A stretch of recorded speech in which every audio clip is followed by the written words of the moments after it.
ગુજરાત ન્યૂઝમાં આપનું સ્વાગત છે। આણંદ તાલુકાના વડોદ ખાતે આવેલ ઝેટકો સબસ્ટેશનના વીજ કર્મચારીઓ અરજદારો સાથે મનસ્વી વર્તન કરતા હોવાની ફરિયાદ ઉઠી। આણંદ તાલુકાના વડોદ ખાતે આવેલ ઝેટકો સબસ્ટેશનના વીજ કર્મચારીઓ ખેડૂતોની સમસ્યા સાંભળવા કે યોગ્ય પ્રત્યુત્તર આપવામાં મનસ્વી વર્તાવ કરતા હોવાની વ્યાપક ફરિયાદો ઉઠવા પામી છે।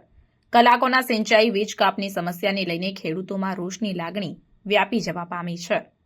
રાજ્યના મુખ્યમંત્રી સામાન્ય નાગરિકોની સમસ્યા પ્રત્યે ખૂબ જ સંવેદનશીલ છે, ત્યારે આણંદ તાલુકાના વડોદ ખાતે આવેલ ઝેટકો સબસ્ટેશનના વીજ કર્મચારીઓ ખેડૂતોની સમસ્યા સાંભળવા કે યોગ્ય પ્રત્યુત્તર આપવામાં મનસ્વી વર્તાવ કરતા હોવાની વ્યાપક ફરિયાદો ઉઠી છે। કલાકોના સિંચાઈ વીજ કાપની સમસ્યાને લઈને ખેડૂતોમાં ભારે રોષ ફાટી નીકળ્યો છે। મળતી માહિતી મુજબ આણંદ તાલુકાના વડોદ ખાતે આવેલ ઝેટકો 66 કેવી વીજ સબસ્ટેશન, જે વડોદ, ગોપાલપુરા, હાટગોડ, ઝાખરિયા, નાવલી, જહાંગીરપુરા સહિતના ગ્રામીણ વિસ્તારોને ખેતી વિષયક વીજ પુરવઠો પૂરો પાડે છે, પરંતુ સરકારના નિયત કરેલા રોસ્ટર મુજબ ખેતી સિંચાઈ માટે દિવસના કલાકોમાં સવારે 9:15 થી 5:15 પ્રમાણે વીજ પ્રવાહ આપવામાં વીજકર્મીઓ મનસ્વી રીતે વીજ કાપ મૂકે છે અને સબસ્ટેશનના સરકારી બાબુઓ 8 કલાકનો ખેતી જોડાણનો વીજ પુરવઠો અવારનવાર કાપી દિવસમાં માત્ર 5 થી 6 કલાકની વીજળી આપે છે, જેને લઈને ખર્ચાણ બનતી ખેતી માટે ખેડૂતો કફોડી સ્થિતિમાં મુકાયા છે। સ્થાનિક ખેડૂતોના જણાવ્યા મુજબ વીજ કાપ મધ્યરાત્રિએ અને દિવસે પણ કોઈ જ સૂચના વિના કલાકો સુધીનો કાપ મૂકી દેવામાં આવતો હોય છે।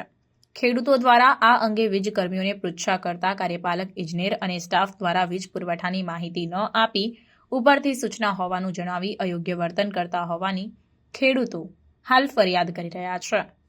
વડોદ સબ ડિવિઝનના વીજકર્મી આરબી ઝાલા સામાન્ય લોકોની સમસ્યાનું સત્વરે નિરાકરણ લાવવાને બદલે ગમે તેવા જવાબો આપી મનસ્વી વર્તન કરે છે અને વીજ મેન્ટેનન્સ કામગીરીનું બહાનું આગળ ધરી ખેડૂતો સાથે ઉદ્ધતાઈભર્યું વર્તન કરે છે। જો કે છેલ્લા કેટલાક સમયથી ગ્રામ્ય વિસ્તારમાં પ્રી મોન્સૂન કે સમારકામની કોઈ જ કામગીરી સંતોષકારક ન થતાં અનેકવાર શોર્ટ સર્કિટ અને કરંટ લાગવાના બનાવો બની રહ્યા છે, જેના કારણે સમગ્ર વિસ્તારમાં વીજળી ગુલ થવાના બનાવો પણ વધી રહ્યા છે।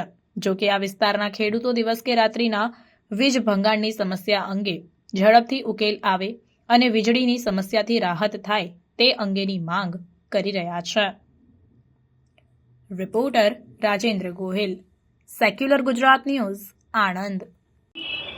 વાયર તૂટે ફોન કરીએ તો જવાબ ના મળે, કોઈ જવાબ રેગ્યુલર હાલતા નહીં, એના માટે અમારે અહીં કલેક્ટર સાહેબને આવેદનપત્ર આપવું પડ્યું।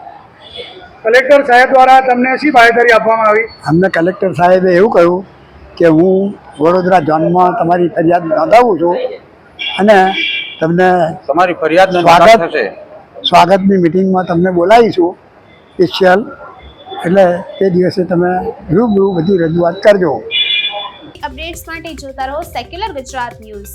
સાથે સેક્યુલર ગુજરાત ન્યૂઝ ચેનલને લાઇક, શેર અને સબસ્ક્રાઇબ કરો અને બેલ આઇકોન દબાવીને સમાચારોની ઝડપી માહિતી મેળવો।